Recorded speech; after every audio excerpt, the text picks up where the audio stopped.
I'm very sorry for your pain. It's a very long journey, and you're either going to be there with her and we're going to continue to see progress, or we're not going to be there with her. She's going to feel, oh, I can't this, and this is a problem, and that's a problem, and she's going to get worse. And then really, it will never end. So, in my experience, we just have to do what we know is Ratzon Hashem. You have to explain to your other kids, Ratzon Hashem. Show them the videos that are necessary. This is Ratzon Hashem. However she dresses, whatever she does, tell her it's so great. Bring your own food. I'm going to give you your own pot.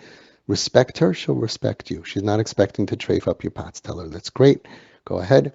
And here, have your own pot. And everybody embrace her and hug her.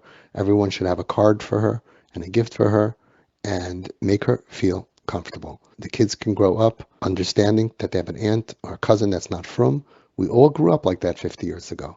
And now everybody's like, oh my God, what if my kid's going to see she's smoking on Shabbos, she's driving on Shabbos? What's oh my God?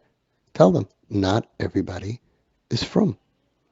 And what does Hashem want from us? This is what Rav Steinman said. With tears in your eyes, you say, you know that your aunt, she's not from right now. She's not doing the right thing. But what does Hashem want from us? Not to judge her, to hug her, to make her feel more safe and warm and comfortable by us than anywhere else in the world. That's what Rav Steinman said. We need to be frummer than Rav Steinman. I asked Rav Gershon Edelstein, what about the other kids? He said, buy them gifts also. This whole idea of it's a bad hashpah on the other kids is made up. And therefore we lose a lot of kids. I had aunts and uncles that were not from. They drove over. My parents raised me that we don't do that. We're not blind. Kids are not blind today. They know that there's people not from. They have to know what Ratzon Hashem is. And I feel that if you do Ratzon Hashem, first of all, you know you're doing everything you can for you're doing everything you can for yourself. And when it's hard, so first of all, a lot of times we make it harder on ourselves. Because if she was sick, it would be 10 times harder. But nurses are coming and things are beeping, and the nurses bring food and they trafe up the kitchen. But it's hard, but we don't have a choice because we have a sick kid. So a lot of times we make it harder on ourselves because we think that there's a choice. And we think like, what do I need this for? It's never going to end. It's never going to end. First of all, who are we to say if it's going to end? And second of all, if she gets worse, it's more sin that we caused. There's no rechuk. There's no rejection. There's acceptance and love and kavod, respect and yedidus and friendship. And that's it.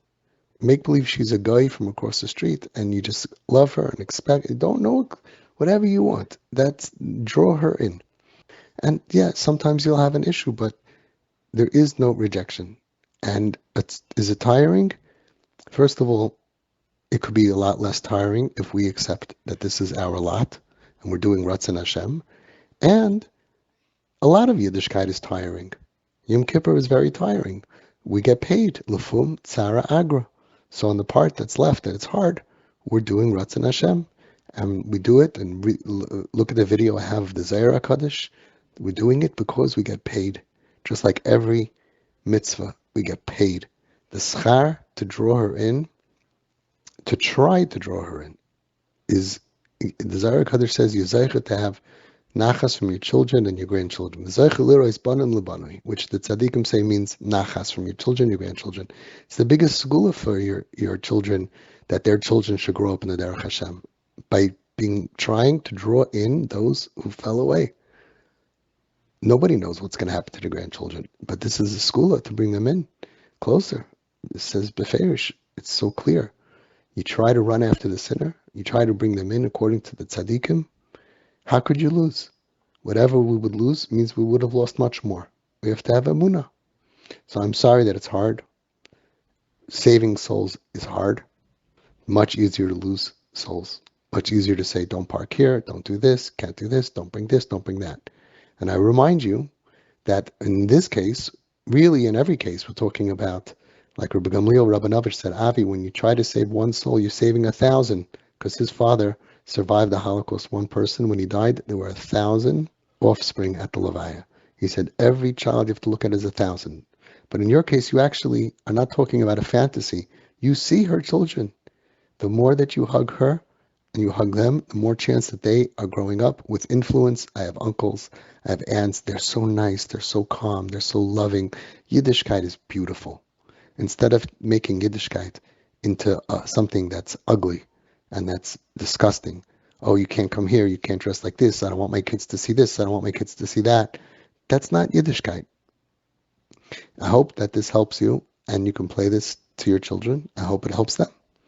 It's like a flip of the switch. I brought these kids into my house.